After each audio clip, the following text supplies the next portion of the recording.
हरे कृष्णा। आजचा जो कार्यक्रम आहे रविवारचा भागवतम कक्षा, या भागवतम कक्षामध्ये सर्व भक्तांचे सहर्ष स्वागत आहे। आणि आजचा जो कार्यक्रम आहे तो आमचा रेग्युलर कार्यक्रम चालतो। प्रत्येक संडेला भागवतम क्लास होतो।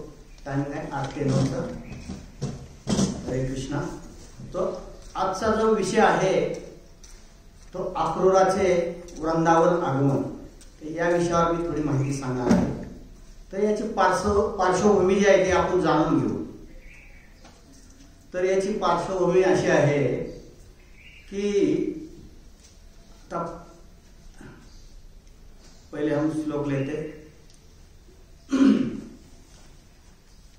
यशोदाय सुता कन्या देवक्या कृष्णमेव च रामच रोहिणी पुत्र वसुदेवेन विभ्यता नस्तो सौमित्रे नंदे वैयाभ्याते पुरुषा हता यशोदाय सुत कन्या देवक्या कृष्णमेव च रामच रोहिणी पुत्र वसुदेवेन विभ्यता नस्तो सौमित्रे नंदे वैयाभ्याम ते पुरुषा हता।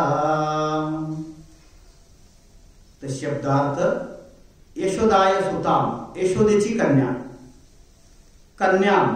कन्या देवक्या देवकीचा, कृष्णम कृष्ण, यवचे तसेच रामम बलराम, च याने आणि रोहिणी पुत्र रोहिणीचा पुत्र, वसुदेवाने, बिभ्यता जो भ्यालेला होता, नसतो ठेवले, सौमित्रे स्वतःच्या मित्राकडे, नंदे नंद महाराज, वय खरोखर, या भ्याम ज्या दोघांनी, ते तुझ्या पुरुषा हस्तकाना हता मारले आहे। तर ही अक्रूराची जी वृंदावन जे आगमन आहे याची सुरुवात कशी होते। तर नारद मुनी जे आहेत, आता नारद मुनीला माहिती आहे की आता वृंदावन लीला, गोकुळ लीला समाप्त होत आलेली आहे आणि त्यांना मथुरा लीलाची सुरुवात करायची। आता वृंदावन लीलामध्ये आपण पाहिलेलेच आहे, गोकुळ लीला पाहिलेलीच आहे, अनेक असुरांचा वध झालेला आहे। आपण रासक्रीडा पण पाहिलेली आहे, रासक्रीडा पण झालेली आहे गोपींसोबत। जे शरद पौर्णिमेच्या दिवशी जे रासक्रीडा हे पण खतम झालेले आहे। त्यानंतर श्यामकुंड आणि राधाकुंड याची पण स्थापना झालेली आहे आणि लास्ट याची पण स्थापना झालेली आहे। आणि शेवटचा जो असुर आहे, तो जो शेवटचा असुर जो आहे तो त्याचा पण मृत्यू झालेला आहे। आणि नारदाला वाटले की आता हे मथुरा लीला तर खतम झालेला आहे। तो शेवटचा असुर आहे, त्याचं नाव आहे अरिष्टासूर। हा बैलाच्या रूपामध्ये आला होता आणि खूप उत्मात माजवल्याच्या नंतर भगवंतानी त्याला त्या अरिष्टासुराला मारलेला आहे। आणि जे राधाकुंडाची स्थापना तुम्हाला माहितीच आहे, राधाकुंडाची जी स्थापना भगवंतानी श्यामकुंडाची स्थापना केली आणि शेजारी राधाकुंडाची स्थापना राधाराणीने आणि त्यांच्या गोपीने स्थापन केले। त्या जो अरिष्टासूर जो हा असतो बैलाच्या रूपात, त्याने त्या खड्ड्याचं थोडंसं पाय उकरलेलं होतं, तिथेच त्यांनी स्थापन केलेलं आहे। आणि भगवंताने अरिष्टासूरला मारल्यानंतर तर भगवंताने गोपी म्हणाल्या की भगवंत तुमच्याकडून गो हत्याचं हे पाप झालेलं आहे, तर हे तुम्हाला अनेक तीर्थस्थळांना भेट द्यावी लागेल। तर भगवंताने म्हणे मी एवढं कशाला कष्ट घेऊ, मी याच ठिकाणी इथं राधाकुंडाची जो स्थापना करेल। आणि अशा प्रकारे जो त्यांचा विषय आहे तो तिथं जे श्यामकुंडाची भगवंताने स्थापना केलेली आहे आणि इकडे राधाकुंडाची स्थापना झालेली आहे। आणि यानंतर अरिष्टासुराचा वध झाल्यानंतर त्रिकाल ज्ञानी जे नारद मुनी आहेत त्यांना असं जाणवलं की आता वृंदावनच्या लीला खतम झालेल्या आहेत, दुसऱ्या लीला आपल्याला चालू करायच्या आहेत। तर यासाठी नारद कंसाची भेट घेतात आणि कंसाची भेट घेतल्यानंतर कंसाला सत्य परिस्थिती काय आहे आतापर्यंत तुमचे इतके जे असुर मारले गेले ते कोणी मारले, हे असुर कोणी मारले, आणि भगवंत श्रीकृष्ण कोण आहेत, बलराम कोण आहेत, हेच जो 8वा पुत्रापासून जे भय असतं कंसाला की 8वा पुत्र तो माझा वध करल, त्यावेळेस त्याने या नारद मुनीने कंसाला इथं सांगितलेलं आहे की जो 8वा जो पुत्र होता, 8वा जो पुत्र होता, जे कन्या नव्हती, ते जी कन्या जी होती ती यशोदेची कन्या होती, आणि जे देवकीला जो झालेला होता तो कृष्ण होता, आणि जो रोहिणी पुत्र आहे, रोहिणी पुत्र बलराम, याने राम मी म्हटलेला आहे याच्यामध्ये, राम जे आहे ते बलराम हे 2 भाऊ आहेत, रोहिणी पुत्र, आणि 8वा पुत्र देवकीचा पुत्र आहे. त्यामुळे कंसाला खरी बातमी कळाल्याच्या नंतर कंस, क्रूर कंस आहे, त्या लगेच उठला आणि तलवार घेतली, आणि जे वसुदेव आहेत तलवारीने त्यांचा मारण्यासाठी ते उठलेले आहेत. तर त्यावेळेस नारद मुनी त्याला शांत करतात. अरे असं जर तू जर वसुदेवाला जर मारलास तर ज्याला तुला पकडून आणायचं आहे, रामाने कृष्णाला पकडून आणायचं आहे, ते पळून जातील, आणि तुला यांच्यापासून काय भीती कुणापासून आहे, तुझं मरण कुणापासून आहे, या दोघांपासून आहे, आणि तुझे अनेक सैन्य त्यांनी मारलेलं आहे, तर हे दोघच आहे. हे सत्य परिस्थिती ती कंसाला सांगितली, कारण मथुरा लीलाची सुरुवात होती इथून. तर हे परिस्थिती सांगितल्यावर कंस हा क्रोधित झाला. मग आता पुढं काय करायचं, तर काय नियोजन करायचं, तर त्याने आता आणि बलराम आणि कृष्णाला वृंदावन गोकुळमधून कसं आणायचं मथुरेमध्ये, यांनी तो प्लॅन केला. आणि प्लॅन केल्याच्या नंतर तो आता कोण असा व्यक्ती आहे आपल्याकडे की जे या दोघांना तो घेऊन येईल, तो कंस बी हुशार होता. राजा म्हटल्याच्या नंतर साम दंड भेद या सगळ्या युक्त्या त्यांना माहिती असतात. त्याने अशा व्यक्तीला चॉईस केले अक्रूर. अक्रूर जे फार बुद्धिमान आणि ते कृष्णाचे भक्त आहेत, महात्मा पुरुष आहेत, खूप बुद्धिमान आहेत, वयानं पण ते त्यांचा तजुर्बा आहे तसा. त्यांची निवड केली आणि ते लागलीच लगेच आणि भेटायला गेले. त्यांना अक्रूराला भेटायला गेले, आणि भेटायला गेल्याच्या नंतर अक्रूराचा त्यांनी हात पकडलेला आहे. हात पकडून आपल्या मांडीवर घेतला, आणि अक्रूराला जी परिस्थिती झालेली आहे, जी परिस्थिती नारायणाने जी परिस्थिती सांगितली की माझा मृत्यू बदलले, आणि ते कोण आहे तर कृष्ण आणि बलराम आहेत, आणि त्यांना आपल्याला मारायचं आहे, आणि त्यांना कसंही करून तुम्हीच घेऊन येऊ शकता इथं मथुरेमध्ये, हे परिस्थिती सांगितली. आता अक्रूर त्यांचे सेवक म्हणण्यापेक्षा त्यांच्या ज्या राजकारणामध्ये त्यांच्या टीममध्ये ते होते, त्यांना ते ऐकणं भागच आहे. राजाचं जे मत आहे त्यांचं हा म्हणणं भाग आहे, आणि त्यांनी ते सगळं ऐकून घेतलं, आणि त्यांनी पूर्ण प्लॅन केला. आणि दुसरे एकीकडे काय केलं त्यांनी की एक धनुर्यज्ञ म्हणून ठेवलं त्यांनी, धनुर्यज्ञ, आणि एक प्रोग्राम ठेवला, उत्सव मथुरामध्ये मोठा उत्सव ठेवला, आणि मल्लयुद्ध वगैरे तिथं होणार होतं, रंगमंच वगैरे तयार झाले, आणि सर्व तयारी करून ठेवली. आणि एक हत्ती, असा बलवान हत्ती, कोलपिडा नामका, जो बलवान जो हत्ती आहे तो त्याच्या गेटपाशी त्यांनी ठेवलं. त्याचा जो माहूत आहे त्याला सांगून ठेवलं की कृष्ण बलराम ज्यावेळेस या रंगमंचामध्ये प्रवेश करतील त्यावेळेस याच्या पायाखाली त्याला तोडून मारला जाईल. आणि त्याच्यानंतर आतमध्ये जे नंतर मल्ल आहेत, चांदूर, मुष्टिक आणि त्याचे अनेक साथीदार, असे महाभयंकर प्राकरणी पर्वतासारखे, हे तर इथून सुटला तर हे इथं तर ते जरूर ते मरणारच आहे. तर अशा पद्धतीने त्यांनी सर्व रचना केलेली आहे की मथुरामध्ये आणून त्या दोघांचा वध करण्याची.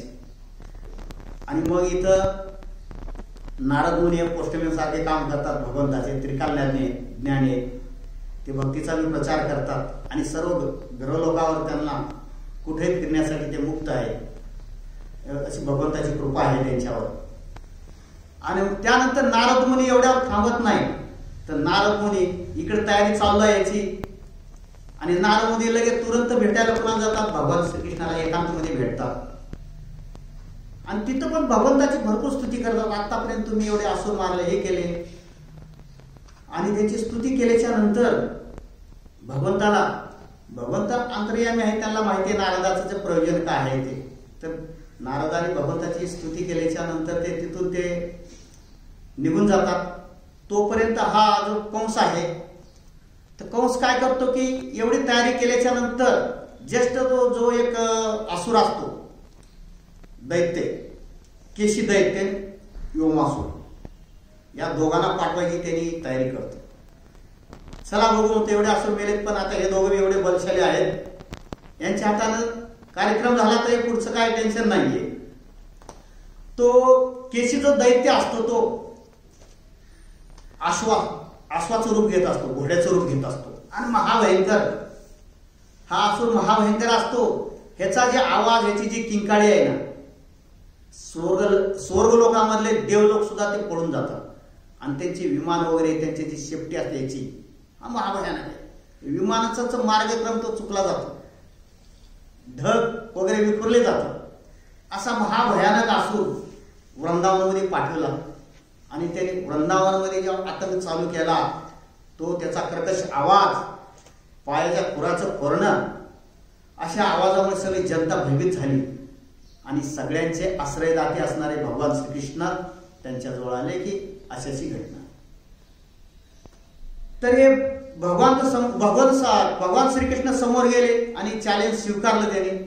आणि त्याचा जो प्लॅन होता या केशी दैत्याचा, जो या घोड्याच्या रूपामध्ये आहे, ते भगवंताला काय करायचंय, आपल्याला पायाखाली तुडूनच मारून म्हटलं. आणि पायाखाली तुडवायचा प्रयत्न केल्याच्या नंतर भगवंत पाठीमागे जाऊन त्या केशी दैत्याचे दोन्ही पाय धरून घर घर घर घर फिरवतात आणि खाली आपटतात. तर तो जो केशी दैत्य आहे तो बेहोश होतो, आणि थोड्या वेळानंतर तो शुद्धीवर येतो. आणि थोड्या वेळानंतर शुद्धीवर आल्याच्या नंतर तो उठतो, आणि आपला जो जबडा आहे तोंड वासून भगवंताकडे असा येतो. तो भगवंत त्यावेळेस काय करतात, भगवंत आपला डावा जो हात आहे ना, तो डायरेक्ट त्याच्या तोंडामध्ये घालतात.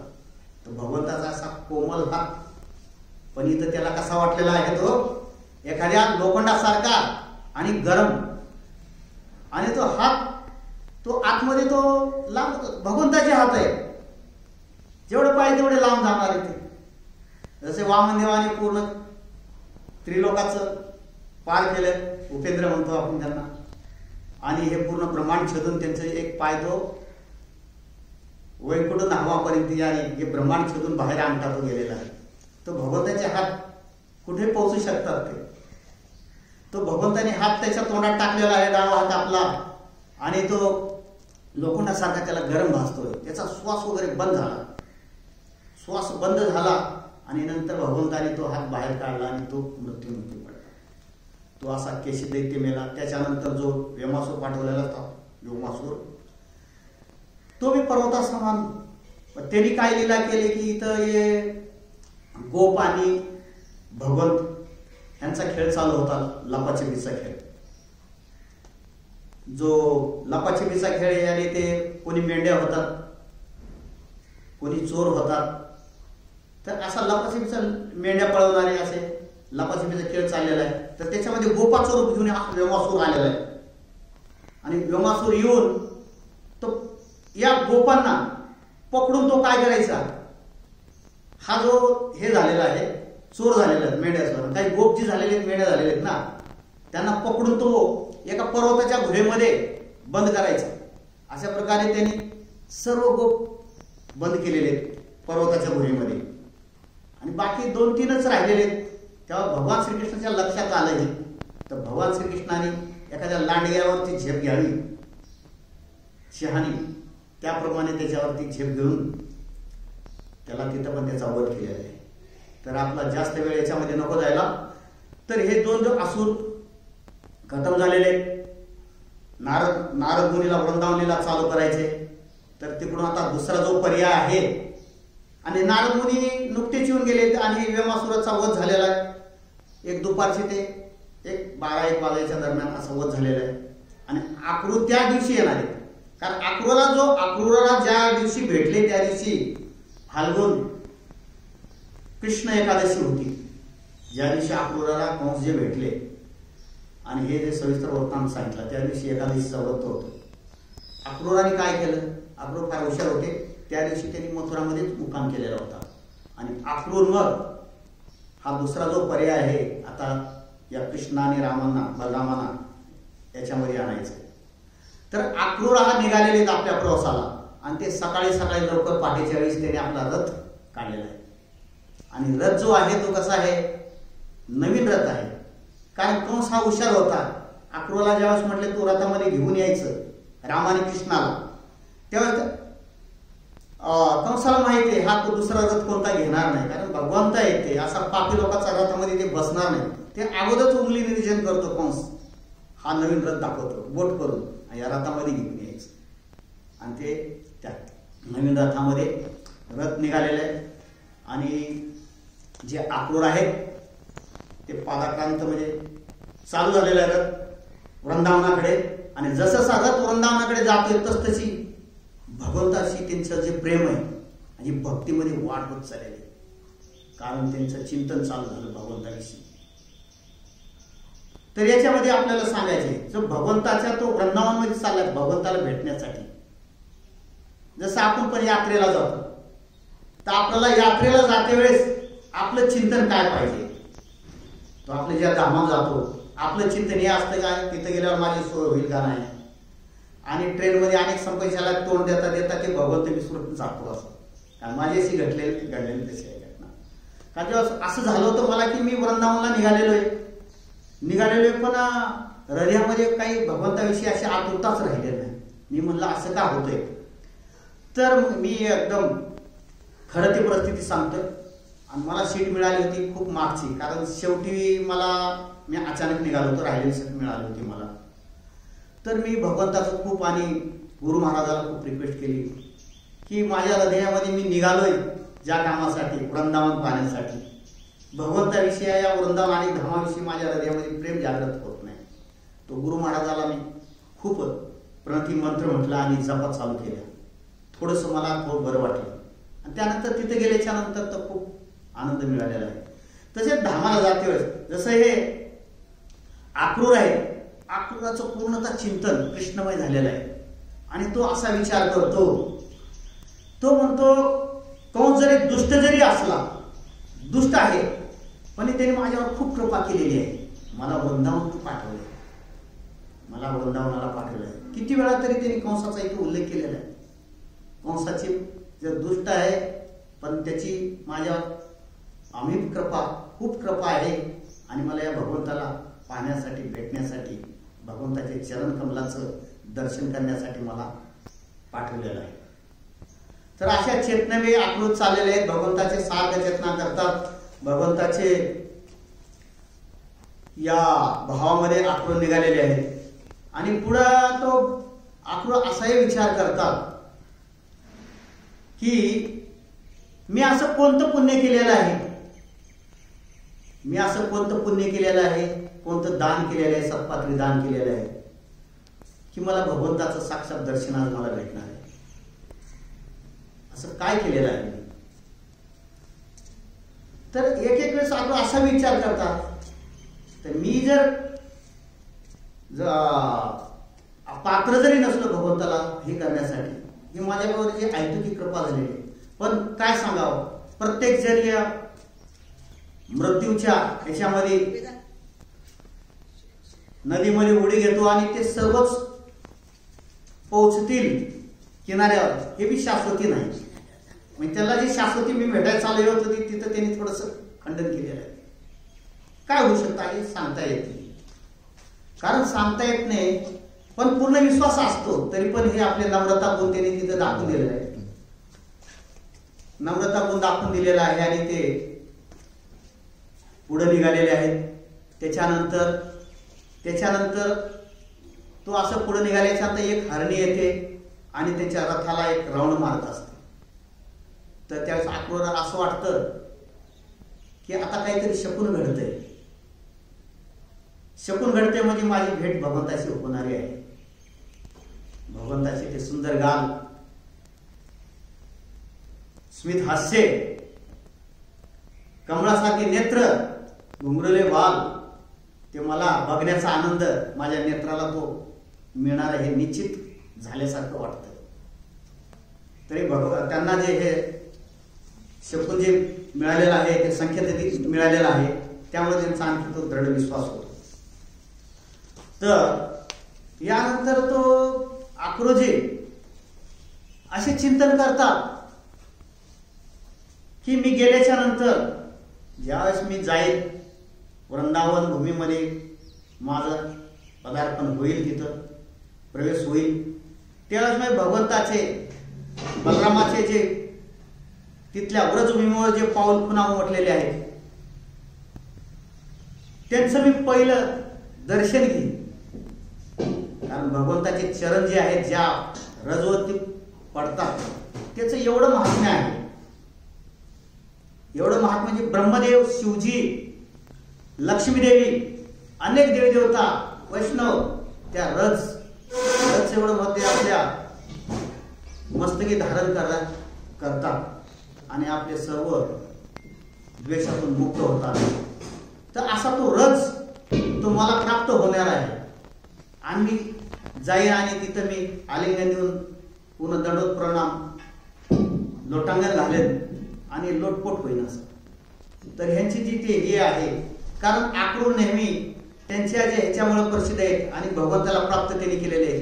केवळ जे नवविधा भक्ती आहेत, नवविधा जो भक्ती आहे, श्रवण कीर्तन, स्मरण वंदन, पाद सेवन दास रे, पूजन सखी जन, आत्मनिवेदन, गोविंद दास अभिलास रे. त्याच्यामध्ये नवविधा म्हणजे भक्ती सांगितलेली आहे.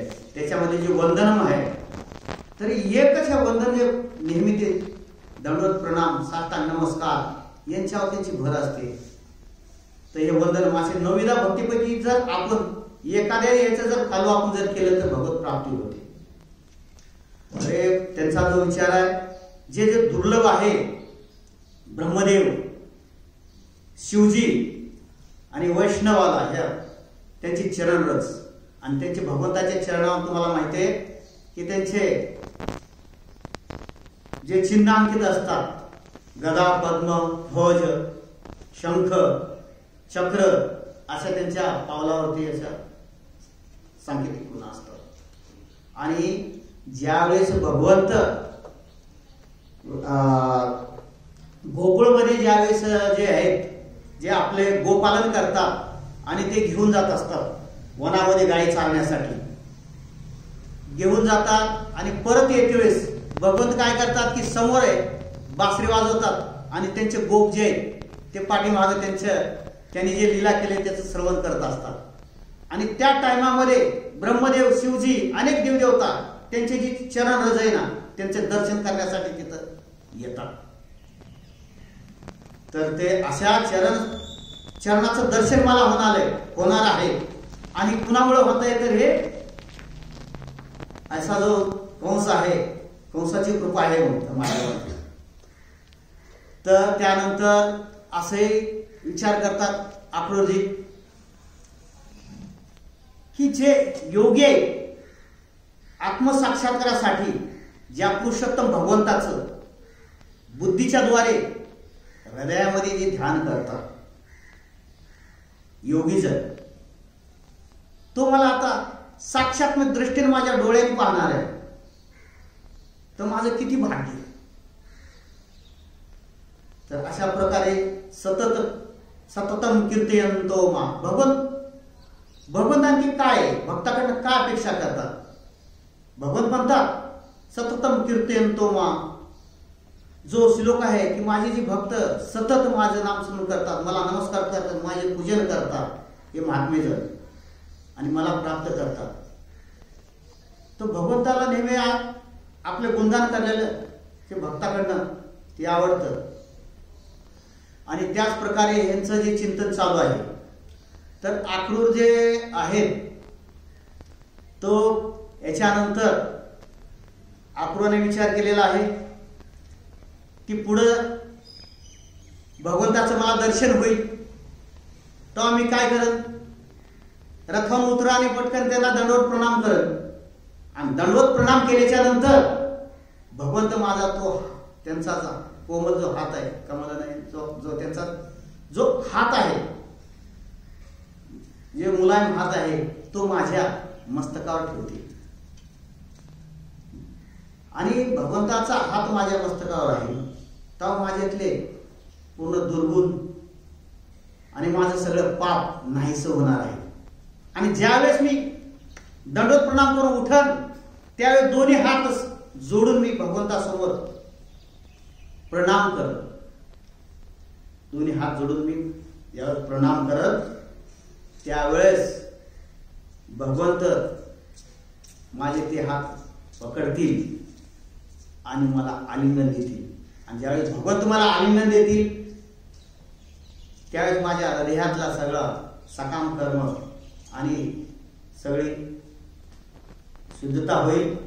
आणि आलिंगन दिल्याच्या नंतर ते नेत्र कटाक्ष माझ्या जवळ टाकतील.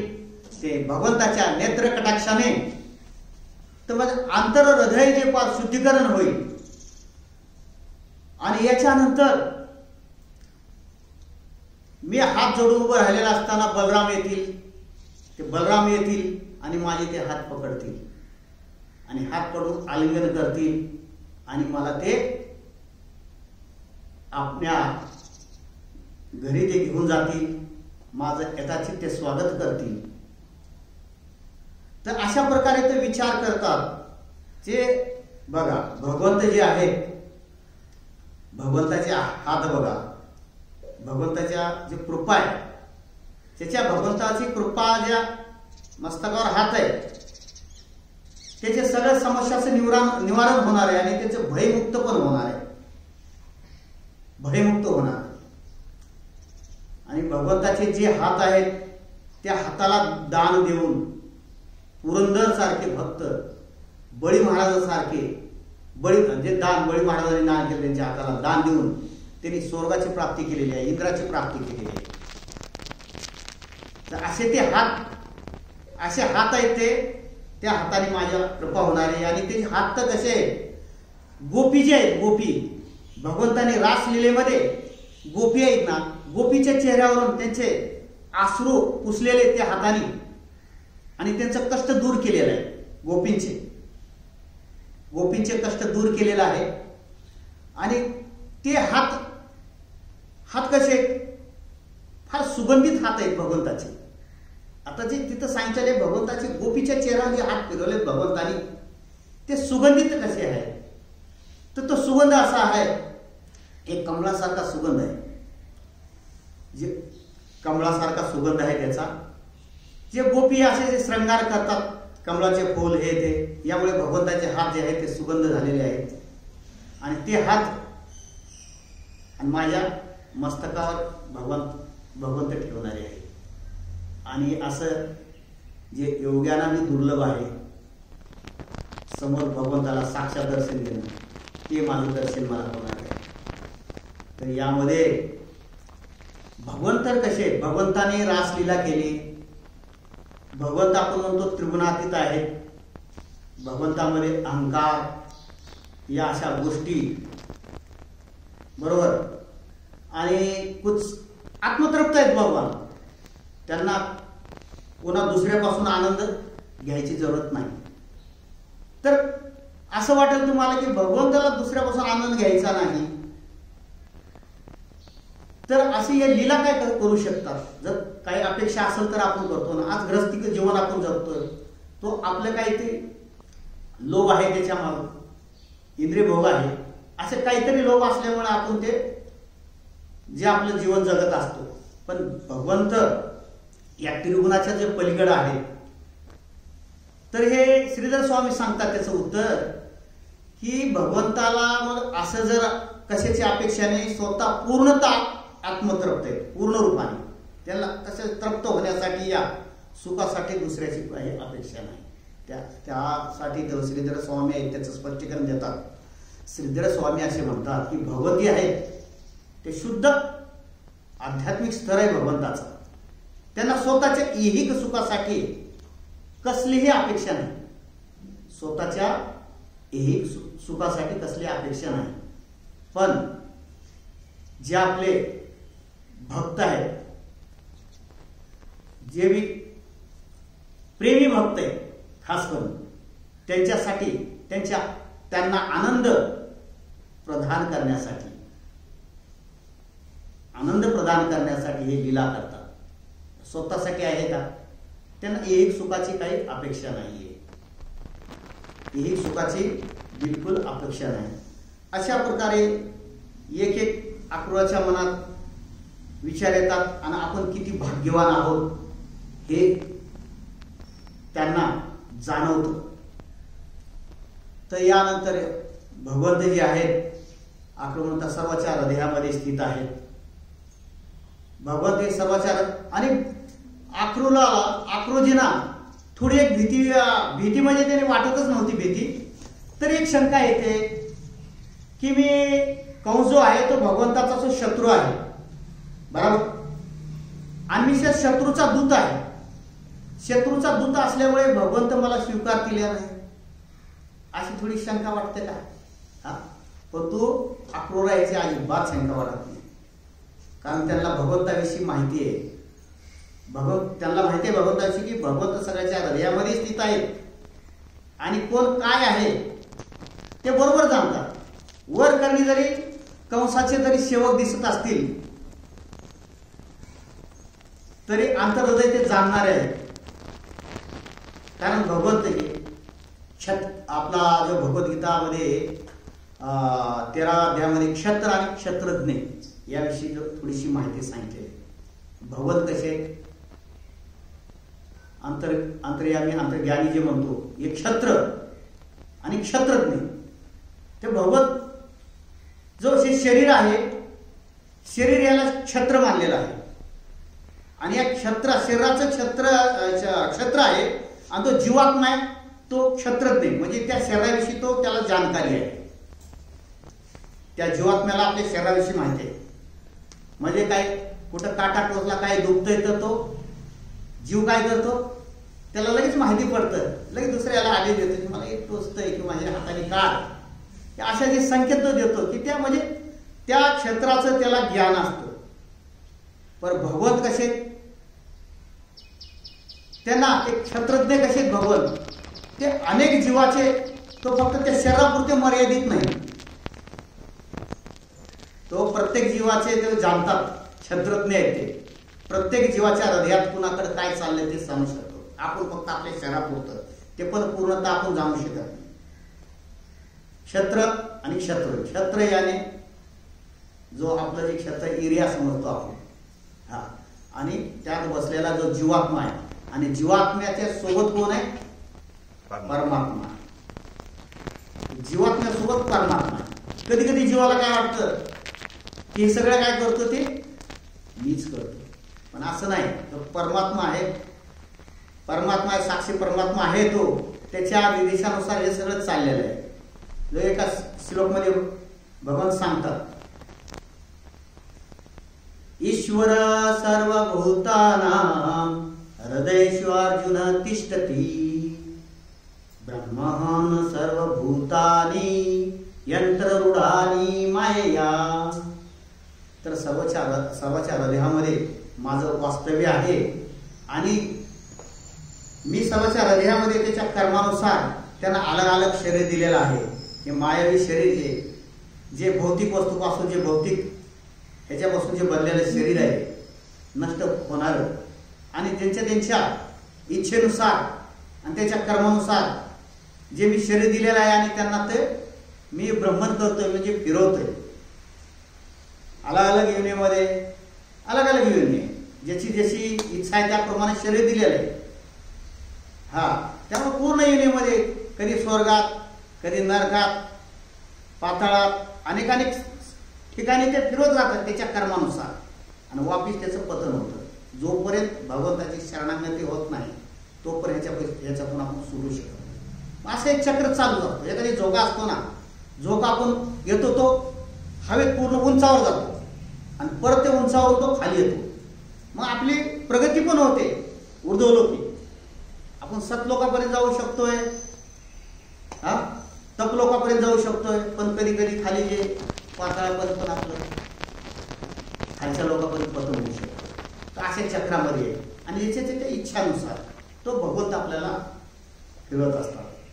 आणि ज्यांची जर बुद्धी आहे, ज्यांची चेतना जर कुत्रा किंवा माझ्यासारखी चेतना असेल त्यांना तसं शरीर मिळणार. बरोबर. तर या मनुष्य जन्माने मध्ये येऊन आपण काय केलं पाहिजे, भगवंताचं चिंतन केलं पाहिजे. प्रत्येकाच्या हृदयामध्ये साक्षी रूपाने, परमात्मा रूपाने भगवंताचं वास्तव्य आहे प्रत्येकाच्या हृदयामध्ये. तर अशा प्रकारे यामुळं की आक्रोराला म्हणजे असं भीती वाटत नाही भगवंतापासून, की मी शत्रूचा दूत, म्हणजे आपण काय समजतो शत्रूच व काहीतरी हा इकडचं तिकडचं लावण्यासाठी आला असेल. बरोबर. आणि ज्या प्रकारे बघा, ज्यावेळेस बिभीषण शरणागत येतात, रामाची भेट घेतात, तेव्हा अनेक सेनापती वगैरे असतात, तर त्यांना भेटण्यासाठी नकार देतात भगवंताला, यांना मारून टाक असं म्हणत असतात. पण भगवंत परमात्मा आहे, सर्वांच्या हृदयामध्ये स्थिर असल्यामुळे ते जाणतात की कोण कसं आहे, कोण काय. आपण जर वर करणे जरी आपण दाखवत असलो तर ह्याचा काय मी असा आहे तसा आहे चांगला आहे, पण तो आपण स्वतः कसे आहोत हे साक्षी परमेश्वर आहेत आपल्या सगळ्या कर्माचे. त्यासाठी आपण आपले आचरण आणि भगवंताचा संदेशाचा प्रचार या गोष्टीवर ध्यान दिलं पाहिजे. आणि अशा प्रकारे जे चाललेलं आहे, त्यानंतर जी पुढची लीला आहे ते जे आक्रूर आहे, आक्रूराचा वृंदावन मध्ये संध्या समय पोहोचलेले आहेत तिथे. आणि त्यानंतर त्या वृंदावन भूमीमध्ये त्यांनी पाहिलेलं आहे, वृंदावन भूमीमध्ये त्यांनी पाहिलं की भगवंताचे चरण जे आहेत त्यांना ते पाहिलेले आहे. बघा, ज्यांना काय पाहिजे ते बरोबर दिसतं, सगळ्यांना दिसणारे भगवंताचे चरण कुठे आहेत, नेत्रचक्षु, त्यांची चेतना तशी आहे ना. आपल्याला काय दिसेल, आपण बघूया बिल्डिंगा बघू, कुठं काय आहे बिल्डिंग आहे, कुठं काय आहे, चेतना फुटली पाहिजे. त्यांना ते भगवंताच्या चरणाचं दर्शन झालेलं आहे तिथं. आणि डायरेक्ट त्यांनी रथावर उडी मारली आणि तिथे ते भगवंताचे चरण मस्तकीत लावून साष्टांग दंडवत प्रणाम घेतलेला आहे. साष्टांग दंडवत प्रणाम घेतला आणि ते रथात बसले आहे. रथात बसून ते गोकुळात ज्यावेळेस आले आणि गोकुळात त्यांना गोचरणासाठी जाणारे भगवान कृष्ण बलराम त्यांना दिसले जे, आणि ते कधी गोकुळापर्यंत पोहोचले त्यांना काही ज्या भक्तिमय चेतनेमध्ये काही समजलं नाही. एक तर पहिल्या दिवसाचा उपवास आहे, त्यांना खाण्याचं किंवा पिण्याचं काही भान नाहीये. जो कृष्ण एकादशी होती तो उपवास, आणि ज्यावेळेस भगवत दिसतात त्यावेळेस ज्यांनी जो विचार केला, आता ते समोर आलेलं आहे, नेत्रांनी पाहणार आहेत, दंडवत प्रणाम करायचे, त्यांनी रथातून उतरले आणि भगवान श्रीकृष्णाला साष्टांग दंडवत प्रणाम केला. भगवंताने त्यांच्या मस्तकावर हात ठेवलेला आहे, तो भगवंताचा सार्वभौम मस्तकावर. हे भगवंताची अशी कृपा भेटलेली आहे त्यांना. आणि त्यानंतर साष्टांग दंडवत झाल्याच्या नंतर ते उठून नम्रपणे हात जोडलेले. आपण काय करतो, साष्टांग दंडवत प्रणाम झाला की लगेच झाला, एकदम टाईट थांबतो आपण. पण त्यातली साष्टांग दंडवत प्रणाम झाल्याच्या नंतर बघा की त्यांनी हात जोडलेले सोडले, हात जोडूनच थांबले. आणि त्यांनी हे इच्छा केली होती, ज्यावेळेस मला हे आक्रूर असं म्हणतील भगवान कृष्णाच्या तोंडातून येतील तर मी धन्य झालो, माझं जीवनच सफल झालं, असं त्यांनी विचार केलेला असतो. आणि त्या सर्व पूरक ज्या क्रिया येतात त्या क्रिया पूरक घडतायत. दंडवत प्रणाम केला तर भगवंताने त्यांच्या मस्तकी हात ठेवला आपला, आणि त्यानंतर उठून उभं राहिल्यावर ते दोन्ही हात जोडून थांबल्याच्या नंतर भगवंतानी हे आक्रूर असं म्हटल्यानंतर हृदय कटकट झाला, हृदय भरून आलं. आपण कसं म्हणतो, अनेक दिवसानंतर माझं मित्र भेटला, तर आपण डायरेक्ट ओळखतो की आपलं काहीतरी भौतिक ना असेल, हे पिंट्या हे एकदम काहीतरी जे लहानपणी ज्या नावाने आपण बोलतो त्या प्रकारे भाव धरून डायरेक्ट त्याला मिठी मारतो. आक्रूरानं हे आक्रूर म्हणण्याच्या नंतर भगवंताने त्याचे हात धरून त्याला आलिंगन दिलेलं आहे. त्यामुळे सगळं त्यांचं आलिंगन दिल्याच्या नंतर शरीर शुद्धी झालेली आहे. आणि भगवंताने आपलं हसत हसत हसत हसत एक नेत्र कटाक्षे आकृतावरती एक नेत्र हास्य आणि भगवंताचा जे कमलनयन नेत्र जे आहे त्यांनी कटाक्ष टाकल्याच्या नंतर तर पूर्ण आंतरशुद्धीकरण आकृताचं झालेलं आहे. मग यानंतर काय झालं की बलराम तिथं आलेले, बलराम होतेच, तर बलरामाने तेच हात पकडले आणि आलिंगन दिलं आकृतीला आणि एक हात पकडला आणि आपल्या मनात घरी घेऊन जातात. आणि अक्रूराला घेऊन गेल्याच्या नंतर अक्रूराने पहिले बहुत इच्छा केली, मी तिथं जाणार, माझं स्वागत होणार, अलग अशा बऱ्याचशा गोष्टीचं वर्णन केलेलं असते आपण. आणि ज्यावेळेस या दोघांना पाहतात त्यावेळेस अक्रूरजी थोडंसं वर्णन करतात. ज्यावेळेस रथातून त्यांनी पाहिलं त्यावेळेस ते त्यांना ते कसे दिसले. भगवान जे आहेत श्रीकृष्ण आणि बलराम, तर भगवंतानी स्नान केलेले आहे आणि पूर्ण पिवळे वस्त्र आहेत भगवान श्रीकृष्णाच्या अंगावर, बलरामाच्या अंगावर निळे वस्त्र आहेत, स्वच्छ स्नान झालेले आहे, गळ्यामध्ये अनेकविध रंगीबेरंगी फुलांचे माळा आहेत, कानामध्ये कुंडल आहेत आणि असं भव्य दर्शन त्या दोघांकडून असं भव्य दर्शन झालेलं आहे. आणि मग बलरामाने यांना हात पकडून आपल्या घरी घेऊन गेले. घरी नेलं आणि त्यांचं घरी नेल्याच्या नंतर आपण पहिल्यांदा काय करतो, घरी काय करतो आपण पहिल्यांदा त्याला बसण्यासाठी आसन देतो.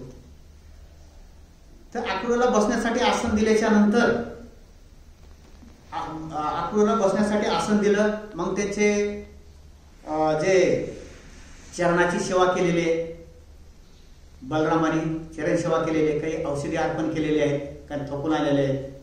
आणि त्यानंतर त्यांना जे एक पेय दिलेले असं मधुरस म्हणा, असं मधुरस असं एक पेय आहे, जे मधुरस म्हणजे मध, दही, दूध आणि मधुपार्क दिलेला आहे. तो मधुपार्क काय, दही आहे, दूध, मध आणि गंगाजल याने युक्त असं तो मधुपार्क दिलेला पिण्यासाठी. आणि मधुपार्क दिल्याच्या नंतर आणि असं स्वागत झालेलं आहे आणि त्यांच्या गळ्यामध्ये हार वगैरे घातलेला आहे. आणि असं स्वागत झाल्याच्या नंतर पंचपक्वांचं भोजन वगैरे तयार झालेलं आहे, अनेकविध पदार्थ तयार केलेले आहेत. आणि भगवंताच्या घरी कशाची कमी आहे, हा असा तो प्रसाद, असा तो प्रसाद तिथं बनलेला आहे. तो प्रसाद पण तो संध्या समय असते, पहिली एकादशी असते, उपास असतो एकादशीचा.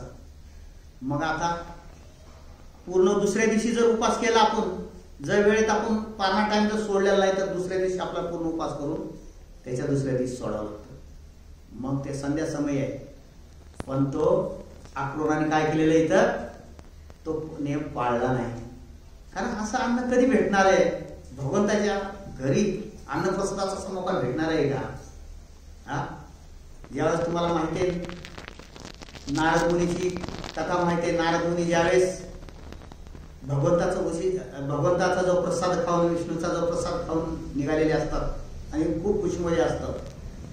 त्यानंतर ते पाहिलेलं आहे की शिवजीने पाहिलेलं आहे. तर नारद मुनीला विचारतात शिवजी की नारद मुनी आज तुम्ही खूप खुश आहे, तर काय याचं काय आहे सांगा. तर नारद मुनी म्हणतात मला आज भगवंताचा प्रसाद मिळालेला आहे. तो मला म्हणतात की माझ्यासाठी काय नाही आणलं तुम्ही माझ्यासाठी. तर ते थोडासा प्रसाद हाताला लागलेला शिवजींना तो देतात आणि ते प्रसाद उचिष्ट खाऊन शिवजी त्यांचं जे नृत्य आहे, शिवजीचे नृत्य चालू होते. शिवजी तांडव नृत्य करायला लागतात, तांडव नृत्य करत असतात. एवढं प्रसादात भगवंताच्या साक्षात महाप्रसाद भगवंताप्रसाद हे तांडव नृत्य चालू असताना त्यानंतर पार्वती पण येते. तिनं पण अपेक्षा केलेली असते की मला म्हणून नाही का. तर ज्यावेळेस भगवंताने पुढची कथा लांबच जाईल तर पुढची कथा विमला देवीच्या रूपाने तिला वर दिलेला आहे आणि तो जगन्नाथपुरीमध्ये ते प्रसाद जगन्नाथजीला भोग लावूनच ते विमला देवीला म्हणजे पार्वतीला मिळत असतो प्रसाद. पण अशा प्रकारे त्यांनी हे संधी सोडलेली नाही. एकादशीचा उपवास सोडायचे किंवा नाही हा विचार बिलकुल केलेला नाही. अशा टायमाला करायचाही नसतो. तर त्याने प्रसाद ग्रहण केल्याच्या नंतर मग आता आणि आक्रू जे आहेत, आक्रूने असं चिंतन केलं होतं की मी गेल्यावर भगवंताला साष्टांग दंडवत घालत, बलरामाला साष्टांग दंडवत घालत आणि परत त्यांचे जे गोप मित्र आहेत त्यांना पण मी नमस्कार करेन आणि बाकीची इतर प्रजा आहेत त्यांना मी नमस्कार करेन. त्यांचा भाव बघा, त्यांचा भाव बघा. त्यांनी कुणाचा भेद नाही केलेला. तर आपण काय करतो, कधी कधी काय करतो, माझा जो प्रिय भक्त खाडात उभारलेला आहे ना, 4-5 भक्त थांबलेले असतात, तो एखादा येतो बाकी भक्ताकडे बघत पण नाही, डायरेक्ट येतो आणि त्या भक्ताचे साष्टांग देऊन जातो. बरं ठीक आहे बाबा, तो प्रिय आहे भक्त, पण उठल्यानंतर तरी साईडच्या बाजूच्याला हरे कृष्णा तरी म्हणायला पाहिजे. तो बघा सूक्ष्म अपराध होत असतो. काय बाकीचे भक्ताला अशी चेतना वाटते, अरे तो आला आणि पण त्या खालोखाल आहेत, पण आम्हाला दंडवत प्रणाम नाही केलेला. हा एक सूक्ष्म अपराध होत राहतात. तो डायरेक्ट आल्याच्या नंतर तो आपला जो प्रिय त्याच्या दंडवत प्रणाम करणार, बाकी इकडे बघणार सुद्धा नाही. तो हा जो अपराध आहे तो लक्षात ठेवण्याजोगा आहे. कमीत कमी जो वरिष्ठ आहे त्याला तुम्ही दंडवत प्रणाम केलाय, पण बाकीच्याला हरे कृष्णा प्रभूजी हरे कृष्णा. ते आक्रू हे याच्यातून शिकवतात. आक्रू जे त्यांनी अगोदर चिंतन केलेलं असतं, मी भगवंताला साष्टांग नमस्कार करणार, बलरामजीला करणार आणि बाकी प्रजा त्यांचे मित्रगोप सर्वांना नमस्कार करणार. अशा प्रकारे त्यानंतर सर्व प्रसाद ग्रहण केल्याच्या नंतर हे जे आहेत बलराम श्रीकृष्णाचे पिताजी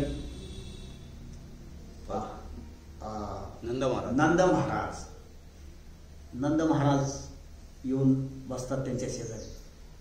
नंद महाराज म्हणतात, अरे असा जो तो दुष्ट कंस आहे, क्रूर कंस आहे, आणि अशा सहवासामध्ये तुम्ही आतापर्यंत कसे काय जिवंत आहेत? असा जो दुष्ट कंस आहे, क्रूर आहे, आणि आतापर्यंत तुम्ही आपल्यामध्ये कसे काय जिवंत आहे? कारण म्हणतात खाटीक जो असतो ना, त्याच्या दावणीला बांधलेल्या जे मेंढ्या असो, गाय बैल असो, बरोबर, ते किती दिवसाचे मेहमान असतात, एकाचा नंबर येतोय. कारण आतापर्यंत बघितलेलेच आहे आपण. कंसाने आतापर्यंत किती आपले त्यांचे जे सौजन असते त्यांना या कामासाठी पाठवून, या दोघांना मारण्यासाठी पाठवून तो त्यांचं जीवन नष्ट केलेलं आहे. त्याच प्रकारचं आहे, कधी ना कधी वेळ आपल्यावर येईल. काही जर गलती झाली तर तो तलवारीनं उडवणारच आहे गर्दन. तर असा क्रूर कर्मी आहे तो. तर तुम्ही कसे काय आतापर्यंत जिवंत? असं त्यावेळेस प्रश्न केलेला आहे.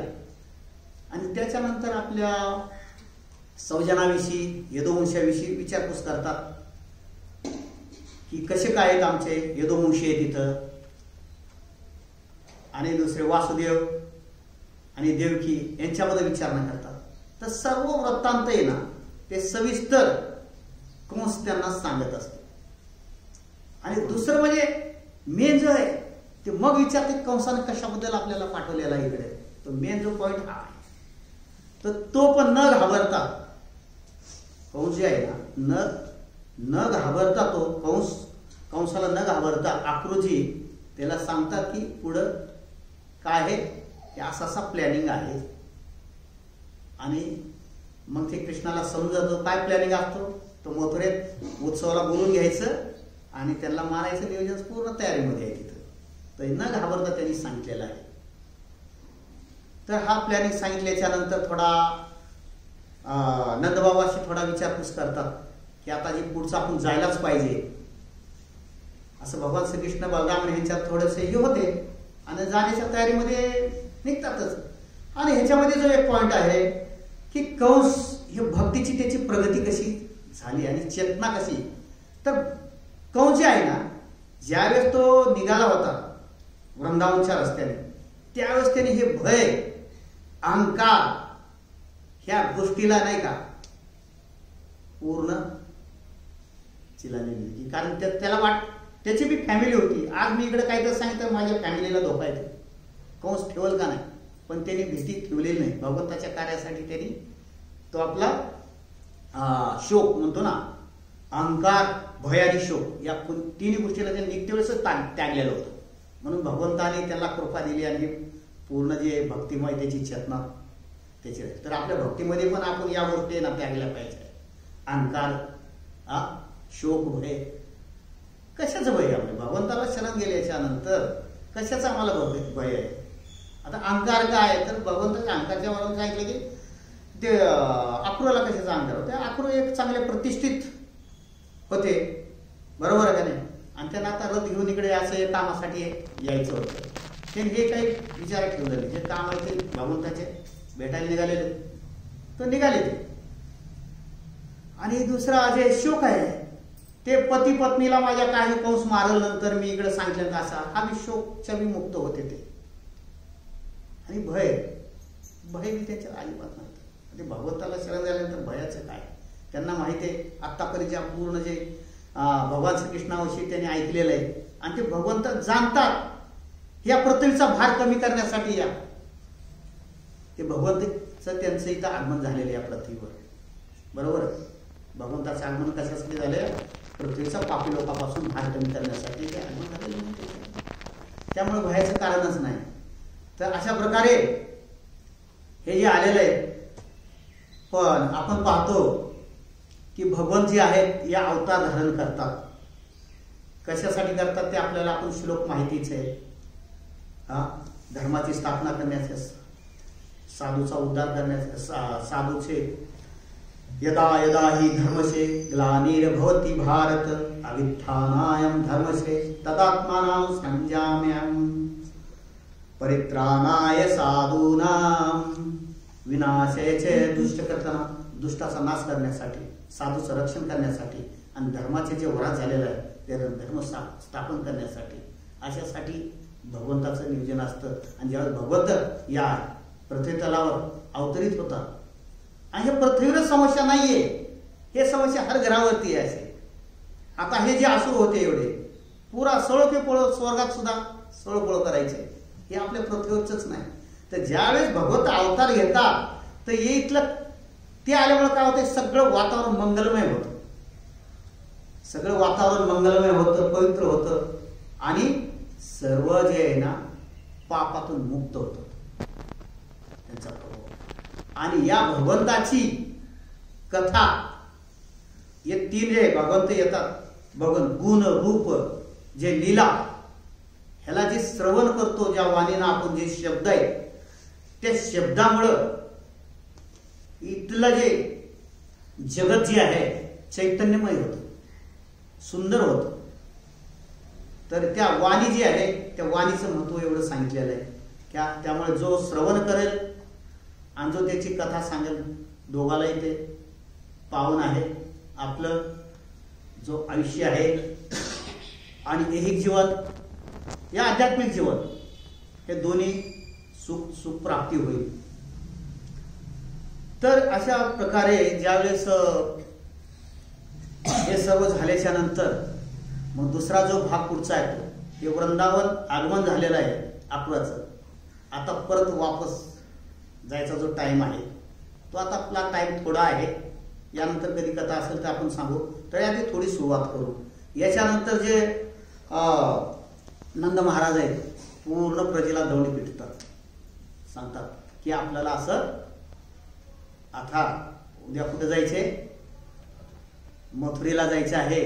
सर्वांनी कंसाला काही गिफ्ट देण्यासाठी दुधापासून बनवलेले पदार्थ अनेक अशा तो एक सोबत घेण्यासाठी सांगतात. आणि दौडी पिटून सर्वाला सांगितल्याच्या नंतर सगळे गोपमित्र प्रजा त्यांच्या सोबत निघते, बैलगाड्या घेऊन निघते आणि बाकी या दोघांसाठी तर रथ तयारच आहे. आणि त्यानंतर हे बातमी कुणाला समजते, सर्वात दुःखी होणार आहे. कोण दुःखी होणार आहे? गोपी आहे. गोपीला फार दुःख झालेलं.